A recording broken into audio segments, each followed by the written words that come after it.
बिस्मिल्लाहिर्रहमानिर्रहीम। रब्बि इश्रह ली सदरी व यस्सिर ली अमरी।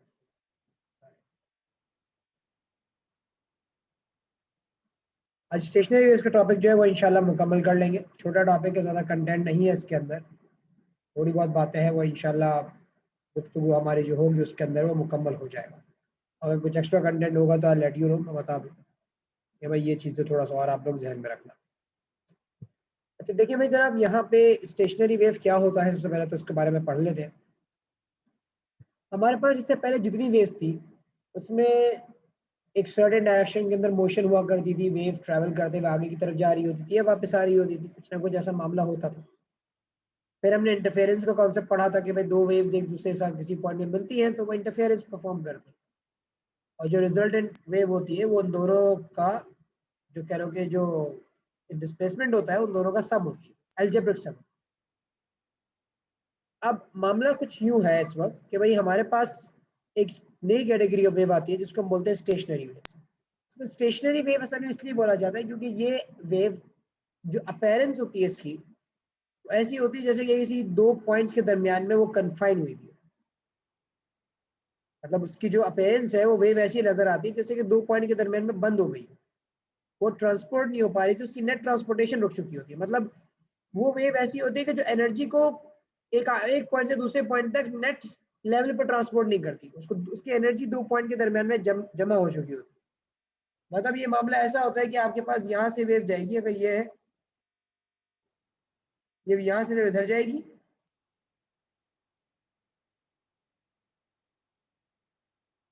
और फिर इस पॉइंट से वापस आ जाएगी। अब यही साइकिल चलता रहेगा कि वेव जो है वो दो पॉइंट्स के दरमियान के अंदर बस ट्रेवल कर रही है, उसे दो पॉइंट्स के दरमियान के अंदर घूम रही होती है। तो ऐसी वेव्स को आप स्टेशनरी वेव्स बोला करते हैं। और ये बनती किस तरह से है? ये बनती है असल में सुपरपोजिशन की वजह से।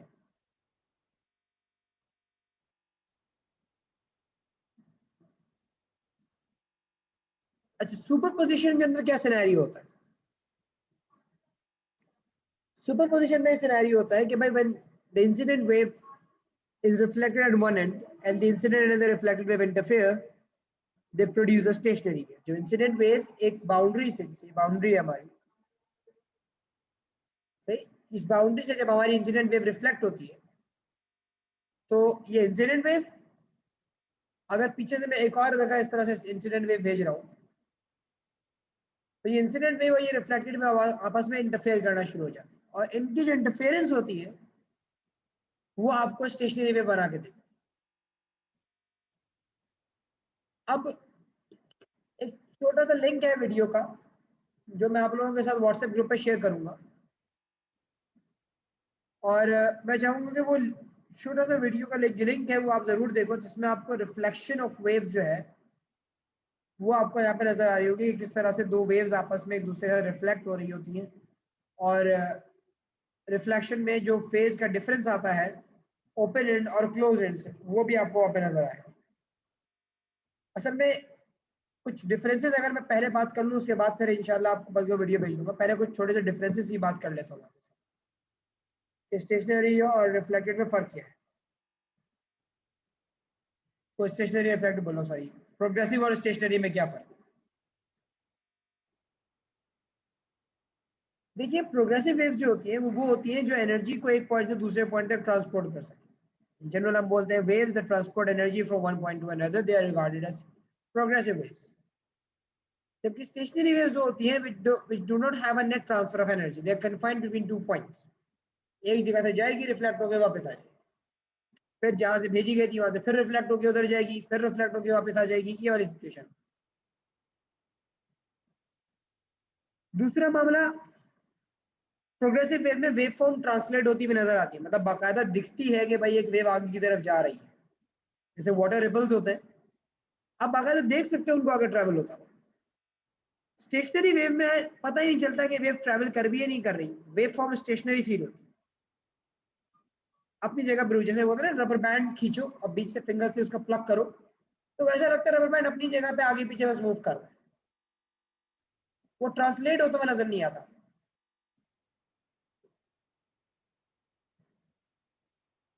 फिर प्रोग्रेसिव वेव में जो एक स्टेशनरी वेव में सबसे बड़ा फर्क है वो ये है कि भाई प्रोग्रेसिव वेव्स जो होती हैं उनमें आपके पास एम्पलीट्यूड हर पॉइंट पे आपको सेम मिलता है, मतलब हर पॉइंट का सेम एम्पलीट्यूड है। वेव जब आगे ट्रेवल करेगी हर पॉइंट को एक ही एम्पलीट्यूड दिया जा रहा हो, हर पॉइंट एक सर्टेन हाइट तक जाएगा हमेशा। लेकिन स्टेशनरी वेव में ऐसा नहीं हो पाता। स्टेशनरी वेव के अंदर हर पॉइंट एक ही डायरेक्शन में ट्रेवल नहीं कर पाता, मतलब एक ही हाइट तक नहीं जाएगा। हर पॉइंट का एक अलग हाइट होती है, हर पॉइंट के अलग एम्पलीट्यूड होता है। जैसे यहाँ पे मैंने दिखाया स्टेशनरी वेव के अंदर हर पॉइंट एक सर्टेन हाइट तक राइज करेगा, बस उससे ज्यादा ऊपर नहीं जाएगा। ये नहीं कि हर पॉइंट को मैक्सिमम डिस्प्लेसमेंट मिल रही हो, जो वेव की मैक्सिमम हाइट है वो हर पॉइंट उस मैक्सिमम हाइट तक जा रहा हो, ये वाला मामला नहीं हो पाता।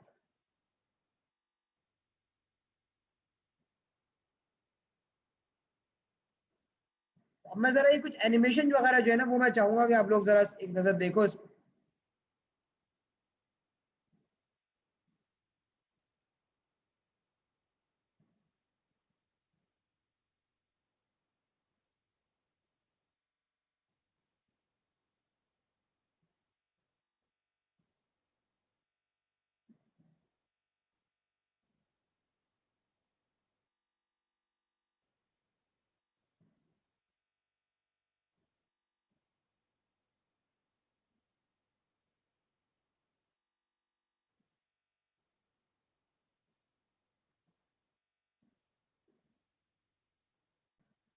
आपने उस वीडियो के अंदर देखा होगा किस तरह से स्टेशनरी वेव्स बना के उसने दिखाई कि स्प्रिंग स्लिंग की स्प्रिंग वाले वायर के अंदर कि भाई किस तरह से दो पॉइंट्स जो एंड्स थे, जो फिक्स्ड एंड्स थे, वहां पे बन रहे थे नोड्स और दरमियान में बन रहे थे एंटी नोड्स।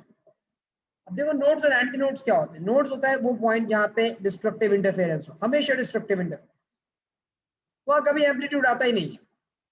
उस जगह का पॉइंट ना ऊपर जाता है ना नीचे जाता, अपनी मेन पॉइंट पे मौजूद रहता है, उसको आप नोड बोलते हैं।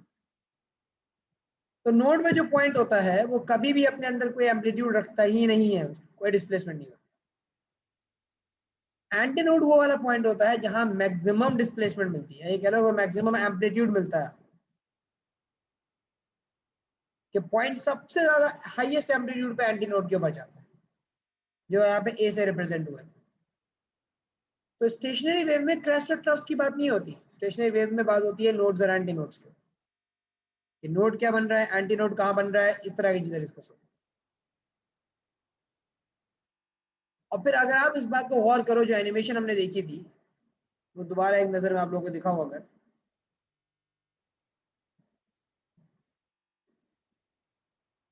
कि ये जो एनिमेशन है, इस एनिमेशन के अंदर पॉइंट्स एक साथ, दो एंटी नोड्स, दो नोड्स के दरमियान के पॉइंट्स एक साथ ऊपर जा रहे हैं तो एक साथ नीचे भी आ रहे हैं।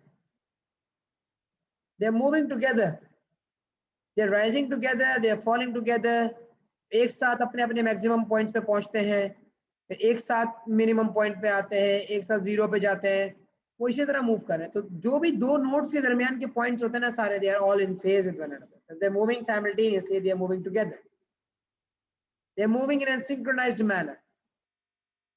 और नोड के बराबर वाले जो पॉइंट्स होते हैं सारे, मतलब नोड के राइट पे और नोड के लेफ्ट पे जो पॉइंट्स होते हैं वो सब आउट ऑफ फेज होते हैं, क्योंकि जब नोड के राइट साइड वाले पॉइंट्स नीचे जा रहे होंगे तो लेफ्ट साइड वाले पॉइंट्स ऊपर जा रहे होंगे,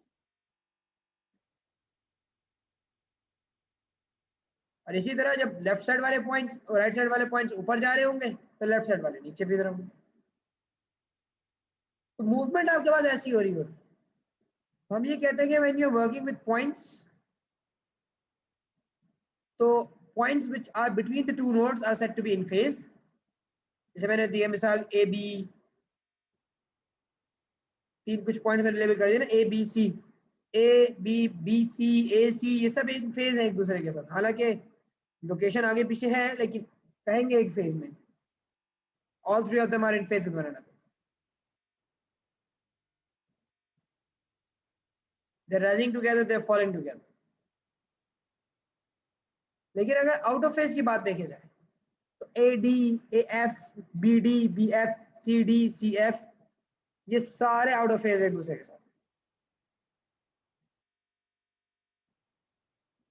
क्योंकि वो नोड्स के बराबर वाले पॉइंट्स हैं। उससे फर्क नहीं पड़ता कि नोड के बिल्कुल राइट और बिल्कुल लेफ्ट के हिसाब से देखा जाए, नहीं, कोई सा भी पॉइंट हो नोड के लेफ्ट हैंड साइड पे होगा और कोई पॉइंट अगर नोड के राइट हैंड साइड पे होगा तो आउट ऑफ फेज होगा, इतना आउट ऑफ फेज होगा।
चलो, तो ये कुछ डिफरेंसेस जो थे, progressive waves have crest and troughs, stationery waves they have nodes and anti nodes. फिर इसी तरह प्रोग्रेसिव वेव में हर पॉइंट का अपना एक स्पेसिफिक फेज एंगल होता है, लेकिन जो स्टेशनरी वेव्स हैं तो जितने पॉइंट्स नोड्स के दरमियान में होते हैं they are all in phase, और जितने पॉइंट नोड्स के आसपास होते हैं मतलब राइट और लेफ्ट पे they are all out of phase होते हैं।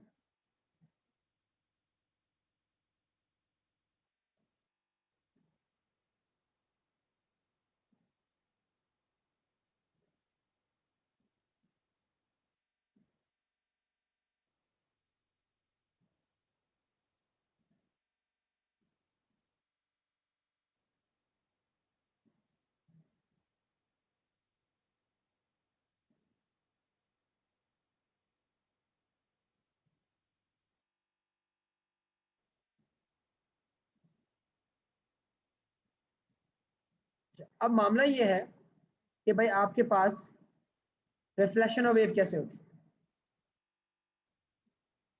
देखो, जब हम स्टेशनरी वेव की फॉर्मेशन की बात करते हैं तो हमें इस बात का इल्म है कि इंसिडेंट और रिफ्लेक्टेड वेव्स दोनों आपस में इंटरफेयर करेंगी तो ही स्टेशनरी वेव बन के सामने आ सकती है। अब हमारे पास केसेस ये होते हैं कि कई कबार हमारे पास एक एंड क्लोज्ड होता है, एक एंड ओपन होता है, कभी कभार दोनों एंड्स क्लोज्ड होते हैं, बोथ एंड्स क्लोज्ड या one and closed one and open, ये वाले मामला होते हैं।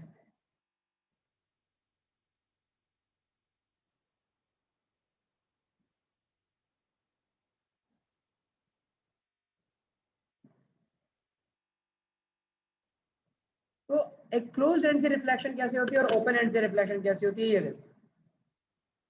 देखो, क्लोज्ड एंड से जब भी रिफ्लेक्शन होगी तो reflected wave out of phase होगी। क्लोज्ड एंड यानी फिक्स्ड एंड से अगर रिफ्लेक्शन होगी तो जो रिफ्लेक्टेड वेव होगी वो आउट ऑफ फेज होगी। आउट ऑफ फेज का मतलब ये है कि अगर क्रेस्ट जाएगा तो ट्रफ वापस आएगा। If you're sending a crest, you'll be receiving a trough.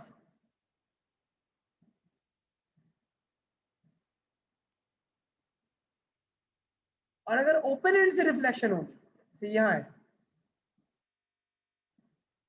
अगर ओपन एंड से रिफ्लेक्शन है, पहला वाला जो केस है कि भाई सिलेंडर लगा दिया आपने, उसमें रिंग बांध दी, तो अगर क्रस्ट जाएगा तो क्रस्ट ही वापस आएगा।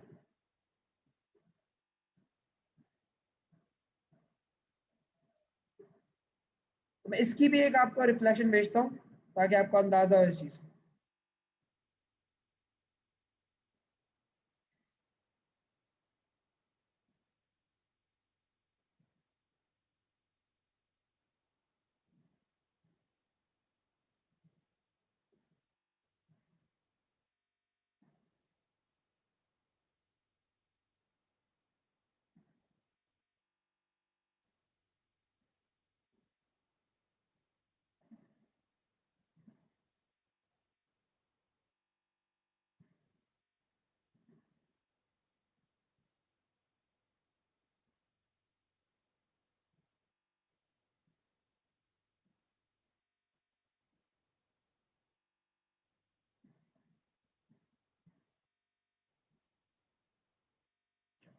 I've sent you another lecture, like a small video.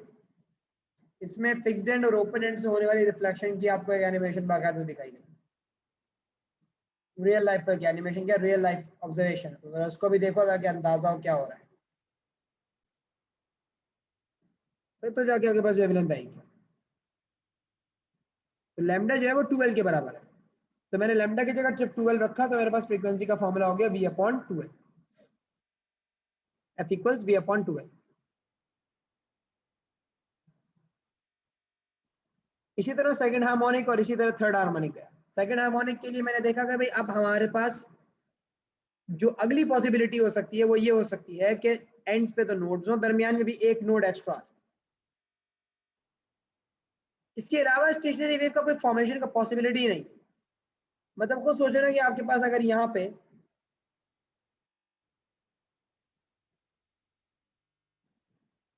मैं एक स्टेशनरी वेव के फॉर्मेशन का वो बना रहा हूं,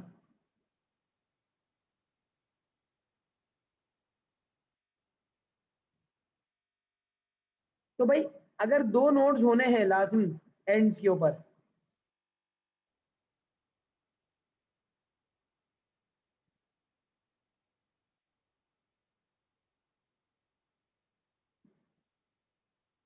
तो भाई या तो ये नोड है,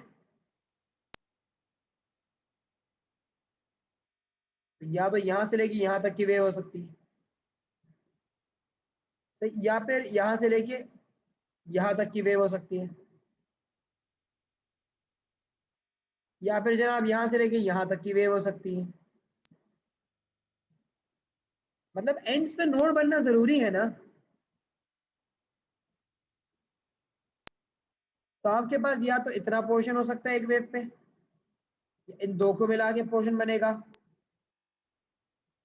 या तीन को मिला के पोर्शन बनेगा।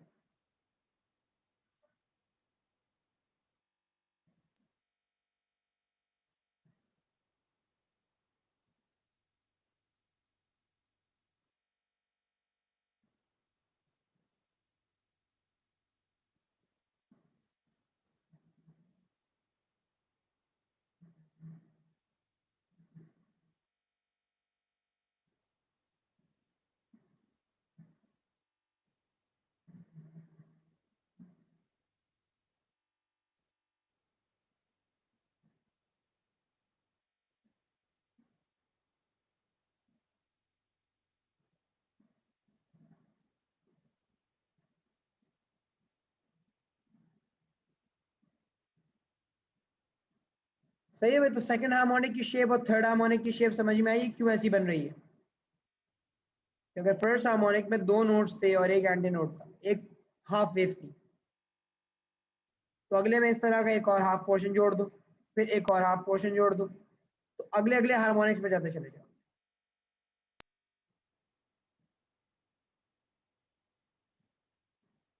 फर्स्ट हार्मोनिक को अक्सर बोला जाता है टोन, मतलब जो आवाज प्रोड्यूस हुई है उसकी टोन क्या है। सेकंड हार्मोनिक को कहा जाता है फर्स्ट ओवरटोन। इस तरह थर्ड हार्मोनिक को बोला जाता है सेकंड ओवरटोन, कि भाई एक्स्ट्रा हायर फ्रीक्वेंसी या हायर एम्पलीट्यूड के साउंड को क्या बोला जाए, तो वो टोन्स की टर्म्स में भी रिप्रेजेंटेशन होती है। तो अगर कभी कोई बोलते ना भाई सेकंड ओवरटोन क्या होनी चाहिए, तो वो सेकंड ओवरटोन में आसान अल्फाज में थर्ड हार्मोनिक को आता है। मतलब जिस टोन की बात होती है उससे एक ज्यादा का हार्मोनिक होता है। अगर सेकंड ओवरटोन बोल रहा है तो मतलब थर्ड हार्मोनिक, फर्स्ट ओवरटोन बोल रहा है तो सेकंड हार्मोनिक, 20th ओवरटोन बोल रहा है तो 21st हार्मोनिक।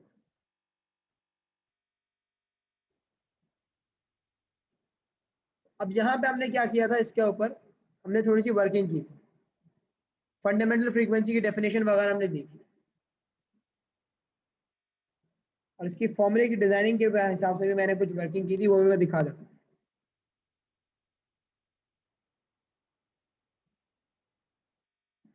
यहाँ के बाद सारी वर्किंग नजर आ रही कि हमने किस तरह से फंडामेंटल फ्रीक्वेंसी का फॉर्मूला निकाला था।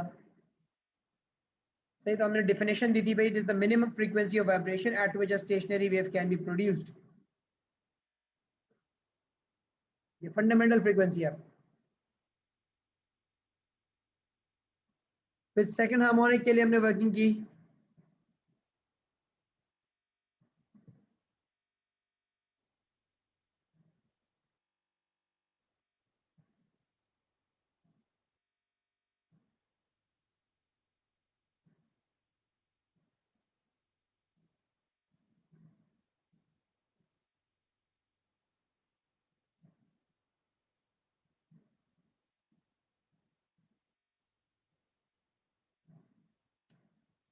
अब देखो यहाँ पे फॉर्मूले क्या थे, हमने देखा सबसे पहले फंडामेंटल फ्रीक्वेंसी निकाली थी, फर्स्ट हार्मोनिक जो निकाला था वो V अपॉन L था।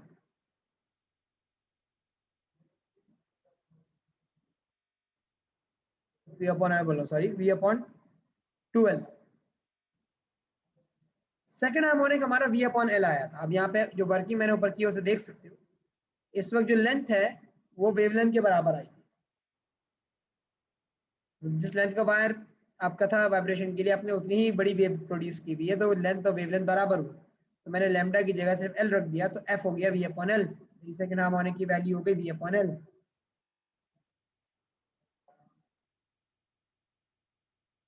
फिर हमारे पास थर्ड हार्मोनिक है। थर्ड हार्मोनिक हमारा आया था 3V अपॉन 2L। अच्छा, 3V क्यों आया, ये यहाँ पे सॉल्व हुआ कि थर्ड हार्मोनिक के लिए हमने 3 हाफ्स ड्रॉ किए थे, जिसमें लेंथ थी वो 3 लैम्डा बाई 2 के बराबर थी। तो जब लेंथ 3 लैम्डा बाई 2 के बराबर हुई तो लैम्डा हो गया 12 अपॉन 3।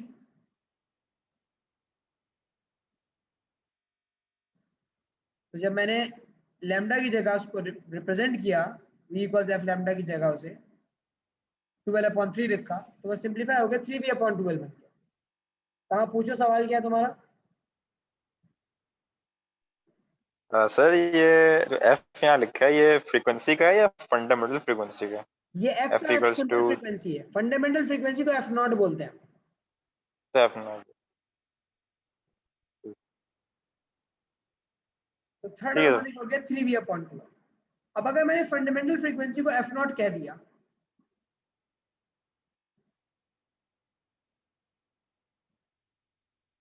तो फर्स्ट हार्मोनिक तो F नॉट हुआ, सेकंड हार्मोनिक में मैंने देखा कि भाई ये 2 F नॉट के बराबर आ रहा है, मतलब F जो था वो V अपॉन L के बराबर था। तो अगर मैं ऊपर नीचे 2 से मल्टीप्लाई कर दूं तो मुझे ये चीज दिखेगी कि भाई इतना पोर्शन जो है वो V अपॉन 2L के बराबर है, और V अपॉन 2L जो था वो F नॉट के बराबर था, तो मैं इसको 2 F नॉट लिख सकता हूँ। इसी तरह इसको मैं 3 F नॉट लिख सकता हूँ। तो जब दो एंड्स क्लोज्ड होते हैं तो हमें इस बात का अंदाजा हुआ कि अगर दो एंड्स क्लोज्ड हो तो हार्मोनिक्स निकालने के लिए nth हार्मोनिक पता करने के, मतलब आके मैं बोलूंगा मुझे 50th हार्मोनिक चाहिए, फंडामेंटल फ्रीक्वेंसी दे दूं और 50th हार्मोनिक मांग लो आपसे, 50वां हार्मोनिक, तो भाई उस 50th हार्मोनिक के लिए मैं n टाइम्स एफ नॉट कर दूं।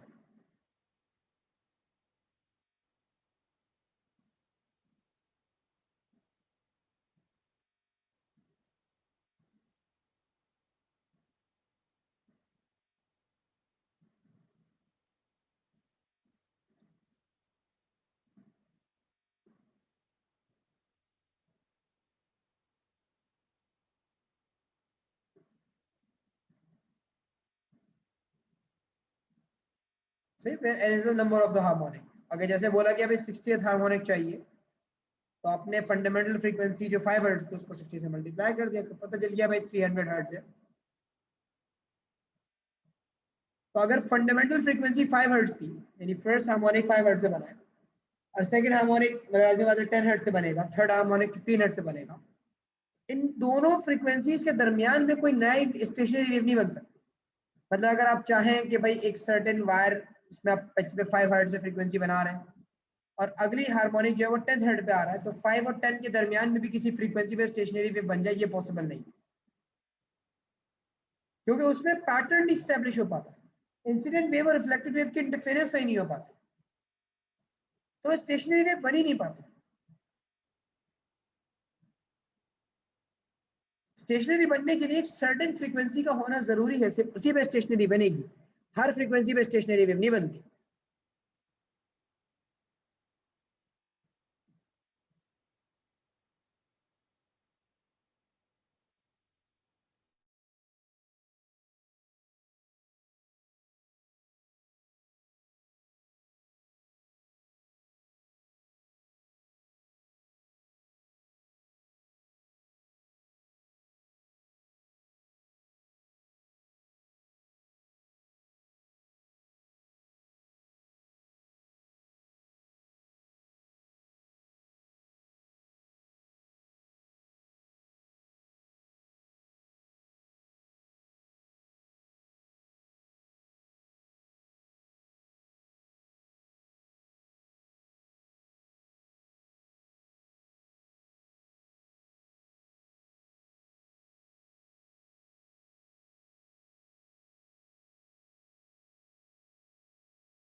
चलो रिज्यूम करते हैं अब जरा। बेटा स्क्रीन फ्रीज नहीं हुई थी, मैंने लिखा था 2 मिनट।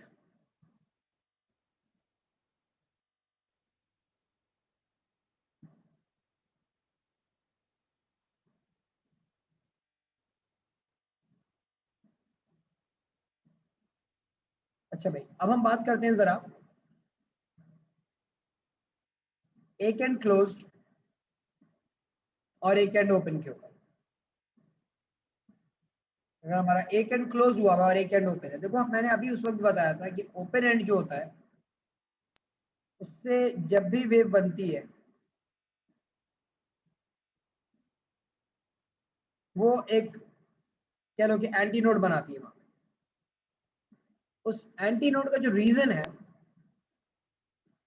वो मैंने आपको बताया था, कभी ओपन एंड से जब भी रिफ्लेक्शन होगी वो रिफ्लेक्शन आपके पास इन फेज होगी, तो वेव्स एड अप हो जाती हैं और एंटी नोड प्रोड्यूस कर देती हैं। कहा तुम कोई सवाल पूछ रहे हो?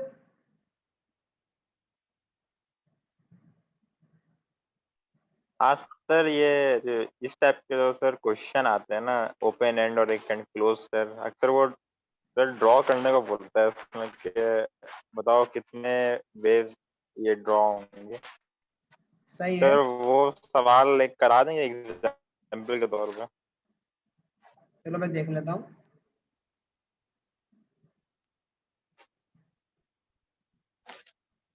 देखो, जब वन एंड क्लोज और वन एंड ओपन के लिहाज से सवाल आता है तो भाई आपसे यूजुअली अक्सर ये बात सही बोल लेता है, आगे पूछ लेता है कि भाई आप ये बताइए कि वेव की शेप वो कैसी होगी।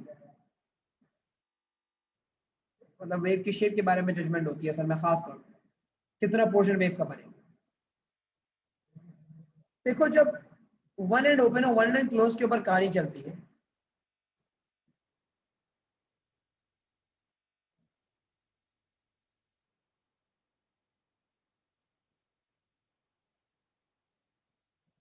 तो उस वक्त मामला ये होता है कि आपके पास जो मिनिमम वेव बन सकती है, क्योंकि एक एंड क्लोज है तो वहां नोड होना चाहिए और एक एंड ओपन है तो वहां एंटी नोड होना चाहिए, तो वो है क्वार्टर ऑफ द वेवलेंथ।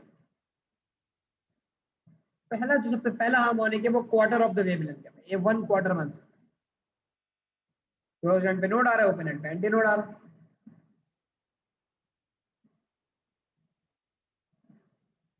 दूसरा हार्मोनिक क्या हो सकता है भाई? ये दूसरा एंटी नोड जहां बन जाए वो, मतलब आप 0.75 ऑफ द वेव बना दो। पहले 0.25 बनाई थी, अब 0.75। बेटा असल में होता ही है, ओपन एंड के ऊपर जो रिफ्लेक्शन होती है ना वो इन फेज होती है, जैसे हमने पीछे देखा था। जब ओपन एंड पे रिफ्लेक्शन जो है वो इन फेज होती है तो दोनों वेव्स आपस में कंस्ट्रक्टिव इंटरफेरेंस करती हैं और एम्पलीट्यूड बढ़ा के आपको सामने मिल जाता है, ये चीज।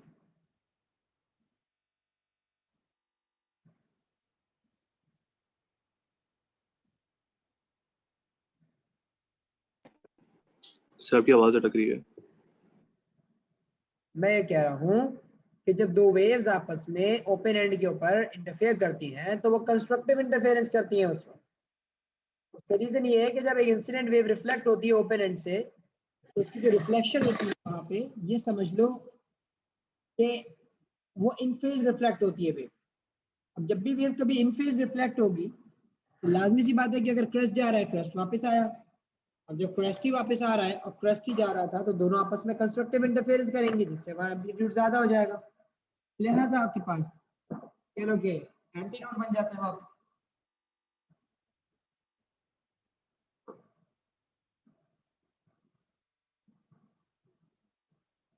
इसी तरह मैंने फर्स्ट हार्मोनिक, सेकंड हार्मोनिक और थर्ड हार्मोनिक तीनों बना के इधर दिखाया। तो फर्स्ट हार्मोनिक में आप ये चीज देख सकते हो कि आपके पास सिर्फ one quarter of the wavelength produce हुई, नहीं one quarter of the wavelength. Second harmonic के अंदर आपके पास थ्री क्वार्टर्स प्रोड्यूस हुए,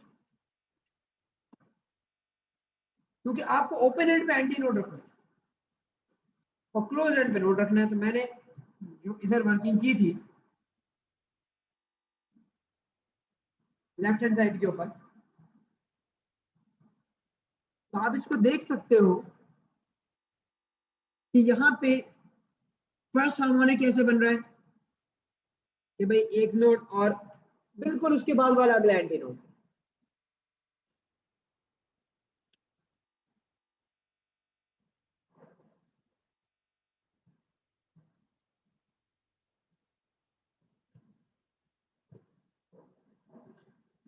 उसके बाद वाला जो सेकंड हार्मोनिक है उसके बनाने के लिए क्या मामला है भाई कि भाई पहला वाला नोट और फर्स्ट एंटी नोट के बाद अब जो सेकंड एंटी नोट आएगा आप उसको कंसीडर करो।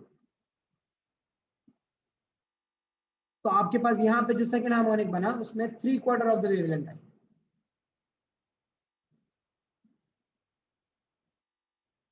फिर 5/4 ऑफ द वेवलेंथ आई। अब जैसे तहा का सवाल था कि सर अगर हमें ड्रॉ करना है तो हम कैसे ड्रॉ कर रहे होंगे, हमें कैसे पता चलेगा हमें कितनी वेव बनानी है उसमें। उसका तरीका बेटा ये है कि आपको जो लेंथ गिवन है वो देखो और जो वेवलेंथ गिवन है उसको देखो। लेंथ और वेवलेंथ इन दोनों चीजों को देखो और इनका रेशियो लो। अगर मैं बोलता मिसाल के तौर पे 10 सेंटीमीटर की लेंथ है आपके पास थ्रेड की या कॉलम की, एयर कॉलम की, और जो वेवलेंथ है हमारे पास वो है let's say for example 4 centimetre. तो अगर मैं ये देखना चाहता हूं तो मैं बोलूंगा लेंथ जो है वो n टाइम्स वेवलेंथ के बराबर होगी। ये हो गया 10 इक्वल्स n टाइम्स 4, ये हो गया 2.5 वेव्स। मतलब उस केस के अंदर आपके पास 2.5 वेव बनती।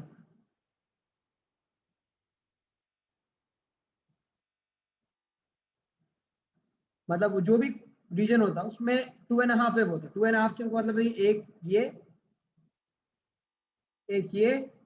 और एक ये। अब ये क्लोज्ड एंड का मामला, ओपन एंड का नहीं है। ओपन एंड में तो एंटी नोड होना चाहिए था ना वहां पे, तो वो लेंथ और वेवलेंथ ऐसी देगा कि आपके पास एक एंटी नोड ही बनता। अभी मैंने सिलेक्शन ऐसी कर ली कि भाई यहाँ पे नोड बन सकता है।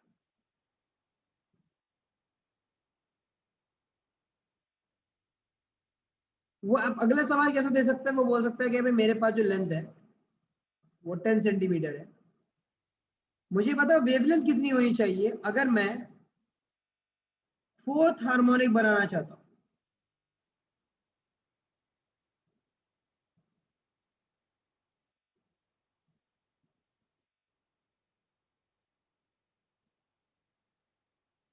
अगर मैं फोर्थ हार्मोनिक बनाना चाहता हूं तो मैं वेवलेंथ कितनी रखूं, वो should be my wavelength. Length जो है ट्यूब की वो 10 सेंटीमीटर। तो भाई फोर्थ हार्मोनिक का मतलब ये हुआ अगर ये आपके पास ट्यूब थी,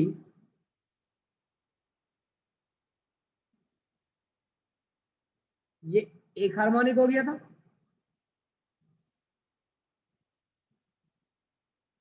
ये दूसरा हार्मोनिक मतलब यहां से लेके यहां तक ये दूसरा हार्मोनिक, ये तीसरा हार्मोनिक, ये चौथा हार्मोनिक। क्योंकि आप ओपन एंड में जो हार्मोनिक बनाते हैं उसमें एक क्लोज्ड एंड होना चाहिए और एक ओपन है। तो मैं क्या कर रहा था, मैंने ये तो देख लिया क्लोज्ड एंड नोड है, पहला एंटी नोड इधर बना तो मतलब पहला हार्मोनिक है, फिर दूसरा एंटी नोड इधर बन रहा है, तीसरा एंटी नोड इधर बन रहा है, चौथा एंटी नोड इधर बन रहा है। अब मैं यहाँ पे देख सकता हूँ कि भाई मैंने अगर ये 10 सेंटीमीटर की लेंथ रखी हुई थी,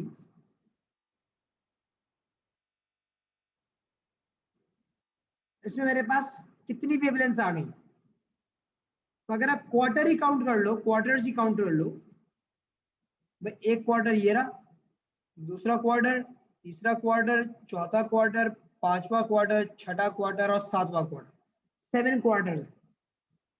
मतलब 7 लैम्डा बाय 4 है ये। तो ये है 7 लैम्डा बाय 4 और ये है 10 सेंटीमीटर के बराबर। तो यहां से तुम लैम्डा निकाल सकते हो।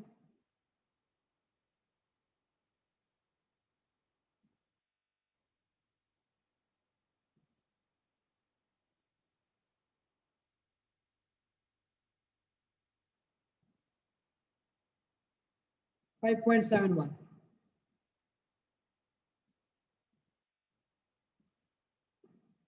तो भाई अगर 5.7 सेंटीमीटर पर सेकेंड की वेवलेंथ होगी, आप उस 10 सेंटीमीटर की ट्यूब में फोर्थ हार्मोनिक बना सकते हो।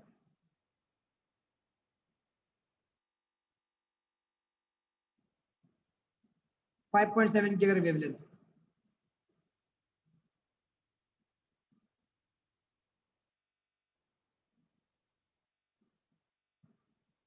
वो डिपेंड करता है एग्जाम में किस तरह का केस देगा।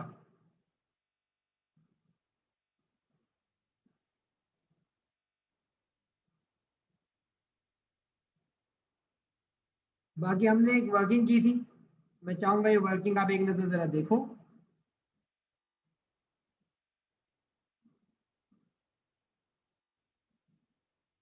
कि हमने फर्स्ट हार्मोनिक, सेकंड हार्मोनिक और थर्ड हार्मोनिक कैसे निकाला।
समझ में आई ये चीज भाई, इसमें क्या हुआ है, यहाँ पे किस तरह से सॉल्यूशन हुआ है।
So wavelength starts from being 0.25 and increases every time by 0.5, right? Yes, exactly शुमार बेटा, यही है।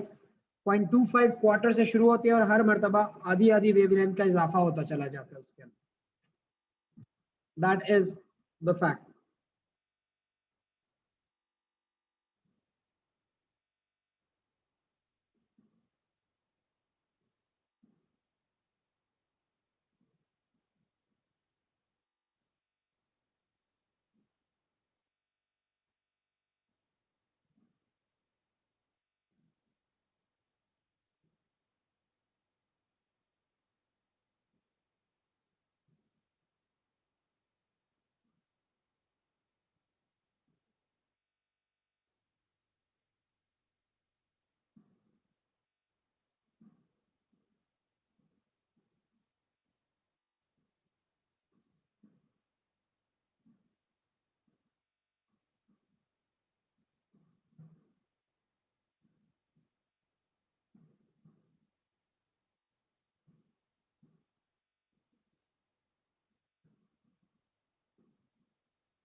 चले आगे बढ़ते हैं अब जरा।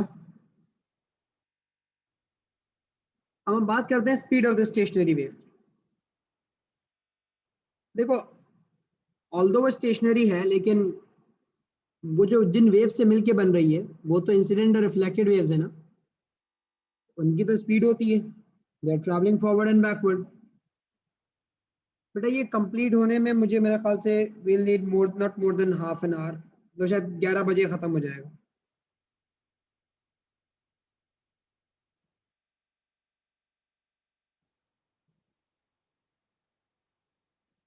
So speed of the stationary wave is basically based on the idea that stationary waves, when they are incident and reflected from one end, they interfere with one another. तो जब भी कभी एग्जामिनेशन में डेफिनेशन देना stationary wave की, तो सबसे पहले तो ये बताना स्टेशनरी वेव बनी कैसे। When the incident wave is reflected on one end, they both interfere, producing a stationary wave. अब फिर ये बात मेंशन करना, the speed of the stationary wave is basically the speed of either the incident or the reflected wave. जो stationary wave की speed है वो incident wave या रिफ्लेक्टेड वेव दोनों की स्पीड में से किसी भी एक की स्पीड, क्योंकि दोनों एक ही स्पीड से ट्रैवल कर रही होंगी। इंसिडेंट वेव भी उसी स्पीड से ट्रैवल करेगी, रिफ्लेक्टेड भी उसी स्पीड से ट्रैवल करेगी। जो हमारे पास यहाँ पे है ये एक 10 पार्टिकल का एक्सपेरिमेंट है जिसके थ्रू हम स्पीड ऑफ स्टेशनरी वेव निकालते हैं।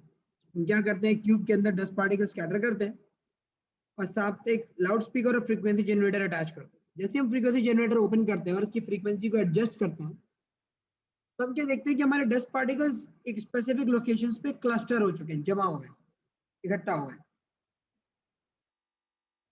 तो मामला ये होता है कि जहां जहां वो डस्ट पार्टिकल्स आपस में क्लस्टर हो जाते हैं ना, हम समझ जाते हैं वहां पे नोड्स बने हुए, क्योंकि वहां वाइब्रेशन कम थी तो इसलिए वो सारे एक्यूमुलेट हो गए उधर। और जहां जहां वो अपनी जगह से हट जाते हैं वहां एंटी नोड्स होते हैं। तो अगर स्पीड निकालनी थी तो speed equals V upon F, V equals F lambda लगाना था हमें।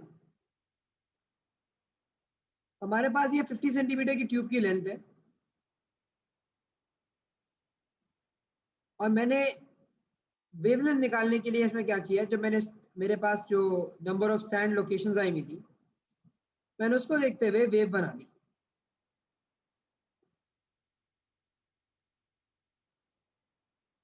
तो मैंने देखा मेरे पास 3.75 वो 3 बोल 1.75 वेव प्रोड्यूस होकर सामने आ रही। आप देख सकते हो भाई यहां से लेके यहां तक ये आधी हो गई, फिर ये एक वेव हो गई, फिर ये 1.5 हो गया, फिर ये 1.75 हो गया।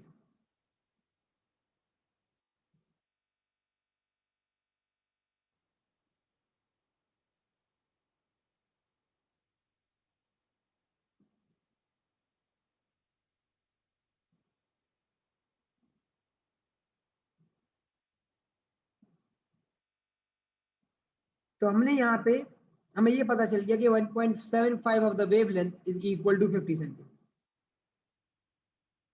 मतलब जो वेव अंदर बनी है 1.75 ऑफ द वेवलेंथ बनी है वो 50 सेंटीमीटर्स की है। यहाँ से हमने वेवलेंथ निकाली कि वेवलेंथ जो है वो 28.3 सेंटीमीटर्स की वेवलेंथ।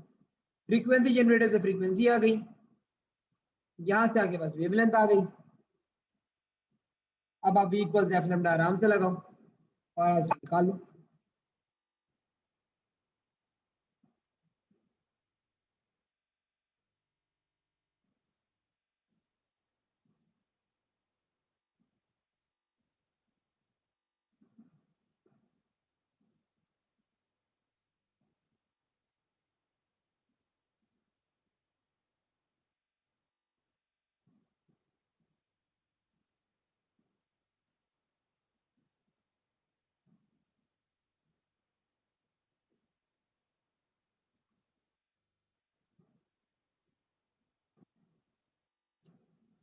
अब हम अगर आगे की तरफ चलें, इसके अलावा कोई रास्ता ढूंढे, हमारे पास एक और रास्ता होता है स्पीड ऑफ साउंड निकालने का।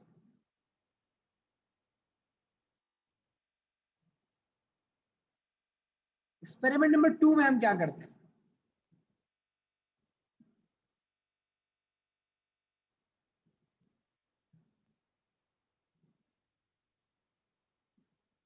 एक्सपेरिमेंट नंबर 2 के अंदर हम एक लाउड स्पीकर और उसके सामने एक वॉल लगा दें।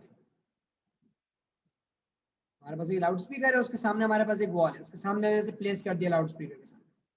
अब हम फ्रीक्वेंसी जनरेटर से फ्रीक्वेंसी ऑफ साउंड प्रोड्यूस करके उसको एडजस्ट करते हैं, और माइक्रोफोन जहाँ रखा हुआ होता है, हम माइक्रोफोन के जो सीआरओ से कनेक्टेड है ये देखते हैं कि यार यहाँ पे नोड बन रहा है या नहीं बन रहा, या आवाज के एम्पलीट्यूड में कोई फर्क पड़ रहा है या नहीं पड़ रहा। अगर हमें एक सर्टेन पॉइंट या एक सर्टेन फ्रीक्वेंसी ऐसी मिलती है जिसपे स्टेशनरी पे बन जाती है, माइक्रोफोन नोड शो करना शुरू कर देता है। अब मैं क्या करता हूँ, मैं अपने माइक्रोफोन को मूव करता हूँ। मूव ऐसे करता हूँ कि मैं देखता हूँ कि भाई यहाँ पे भी मेरे पास नोड है, मैं आगे मूव करूंगा तो एंटी नोड आएगा, फिर दोबारा मूव करूंगा तो नोड आएगा। तो मैं जैसे जैसे मूव करता चला जाता हूँ, मुझे अपने माइक्रोफोन पे एम्पलीट्यूड ऑफ साउंड की वेरिएशन फील होती है। यार यहाँ पे तो आवाज में डिफरेंस आ रहा है। तो अगर मैं माइक्रोफोन यहाँ रखा रहूं तो मेरे पास ग्राफ बिल्कुल हॉरिजॉन्टल हो जाएगा, या बहुत मामूली सी साउंड होगी अगर परफेक्टली 100% डिस्ट्रक्टिव इंटरफेरेंस ना हो। फिर जब मैं इसको आगे लेके जाऊंगा या एंटी नोड होगा तो वहां साउंड मैक्सिमम होगी।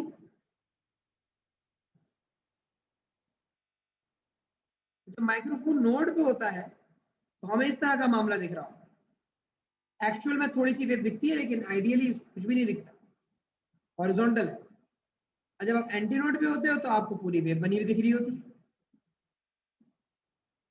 तो माइक्रोफोन को एक नोड से लेके तीसरे नोड तक अगर मूव करवाऊं तो मुझे पता चल जाएगा वेवलेंथ कितनी है। मैं लेंथ मेजर कर सकता हूं मीटर रूल से, कि मैंने माइक्रोफोन को यहां से शुरू किया, लेट्स से फॉर एग्जांपल मैं यहाँ पे दूसरे नहीं तो तीसरे तीसरे नहीं तो हाँ तीसरे नोड पे आके रुक गया। तो ये जो लेंथ हुई है मेरी वेवलेंथ हो गई। अगर मैं फोर्थ नोड पे जाकर रुकता तो 1.5 ऑफ द वेवलेंथ होता, क्योंकि ये हाफ हुआ, ये 1 हुआ, ये 1.5 हुआ।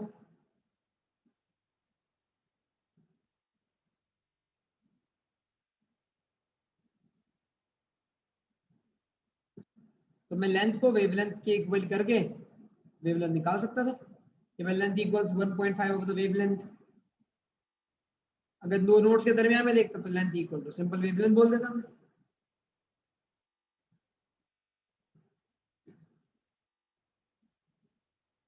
और सीआरओ के टाइम पे सेटिंग से मैं फ्रीक्वेंसी भी निकाल सकता हूँ, फ्रीक्वेंसी और टाइम पीरियड। अगर ना भी निकालूं फ्रीक्वेंसी टाइम पीरियड तो आ जाएगा ना। जैसे यहाँ ग्राफ देखूं,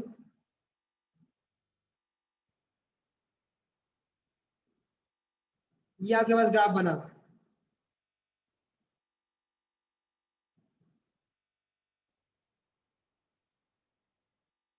तो दोनों पॉइंट्स यानी 40 मिली सेकेंड और 40 मिली सेकेंड आपके पास ATMS है।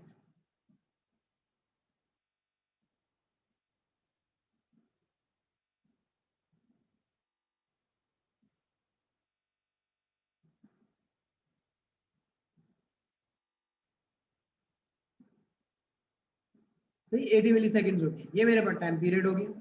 अब मैं V equals lambda upon capital D लगा सकता हूँ।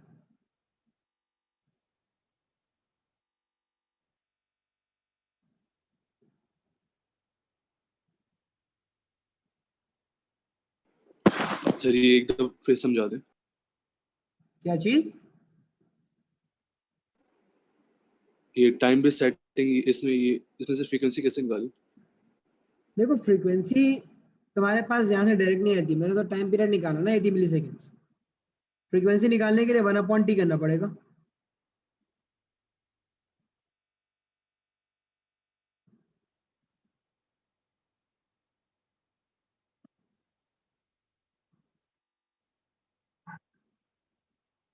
तो यहाँ से हमें आंसर मिल गया।